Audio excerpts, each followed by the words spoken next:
Une phonovalise. Il peut lire à la verticale? Donc j'ai appelé Lon pour qu'il vienne y jeter un œil. Lon est un expert en matériel militaire, mais aussi en antiquité. Il est dans le métier depuis toujours. C'est un frère de rouille, comme on dit. Salut! Salut! Comment ça va? Bien, et toi? Toujours aussi belle? Merci. Danielle m'appelle de temps en temps, quand elle a des objets assez uniques en leur genre. Allez, viens par là. D'accord. En tant qu'antiquaire, je m'y connais en pas mal de choses. Et les phonographes font partie de ces choses. Et voilà la merveille. Très intéressant. Oui. C'est un phonographe Rutherford vertical. Rutherford? C'est ça. D'accord. Il porte le nom du fondateur des Témoins de Jéhovah.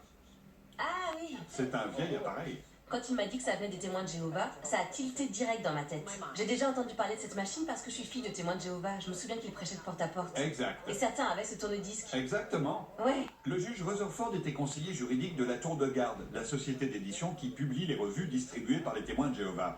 Et après le décès de Charles Russell, le président de la société d'édition, Rutherford lui a succédé jusqu'à sa mort en 1942. Ils étaient utilisés parce qu'ils étaient simples à transporter d'un endroit à un autre. On va l'ouvrir pour regarder la mécanique parce qu'elle a l'air assez dingue aussi. Ce que j'aime dans les vieux phonographes, c'est le travail sur la mécanique. Et la mécanique, ça me fascine.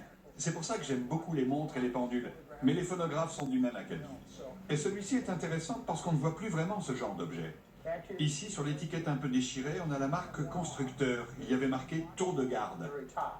Quand on examine une antiquité, il faut toujours regarder l'étiquette.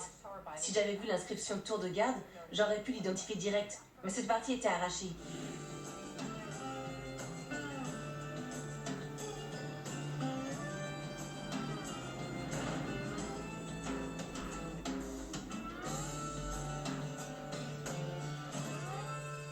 Et sur l'étiquette, en plus, tu peux trouver le numéro de série. D'accord. Ils ont dû construire dans les 20 000 modèles de cet appareil. 20 000? Oui. Et le tien est le numéro 3859. Ce tourne-disque est très intéressant parce qu'il peut lire les disques à la verticale. C'est très inhabituel et je pense que c'est un des rares modèles de ce genre. Ça, c'est le bouton marche-arrêt. C'est bien ça. Quand ce couvercle était ramené vers le bas, il engageait ce mécanisme qui faisait tourner ton disque. C'est assez ingénieux comme système. Tu vas voir, parce que la poignée de la valise permet d'enclencher le mécanisme giratoire. J'y crois pas.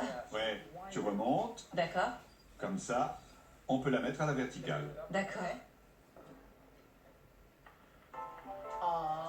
C'est excellent. Et il fonctionne. Sérieux, cet objet est très vieux et fonctionne encore. J'adore. Cet appareil a 60-70 ans environ, donc le volume n'est pas toujours au rendez-vous. Et il y a beaucoup de craquements, c'est normal pour du vinyle, mais il fonctionne. Les garçons l'ont acheté 75 $. Est-ce qu'ils ont fait une affaire ou pas? Si je le vendais, je l'afficherais à 350 $. Sérieux? Oui. 350? Quand j'ai découvert la valeur du tourne-disque, j'étais super contente. On l'a acheté 75 $, ce qui veut dire qu'on a fait une belle affaire. En plus, on peut se balader avec sur l'épaule, un peu comme un ghetto blaster.